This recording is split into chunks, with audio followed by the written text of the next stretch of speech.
நமக்கு தெரியாது. யார் யாரை எப்போ ஆதரிப்பாங்கன்னே நமக்கு தெரியாது. அதை கணிக்கவே முடியாது.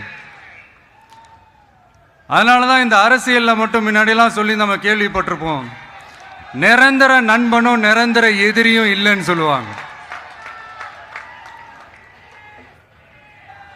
அரசியலுக்கு யார் வேணாலும் வரலாம், அது ஒரு ஜனநாயக உரிமைன்னு சொல்லுவாங்க. ஆனால் மக்களுக்கு ரொம்ப ரொம்ப பிடிச்சி போன ஒருத்தன் அரசியலுக்கு வரான்னா அதை கண்டிப்பாக நல்லவங்க எல்லாம் வரவேற்பாங்க. ஆனால் ஒரு சில இந்த அதிகார இல்லை அது வேணாம், ஒரு சில பேருக்கு மட்டும் கொஞ்சம் எரிச்சல் வரத்தானே செய்யும். அது இருக்கும் தானே.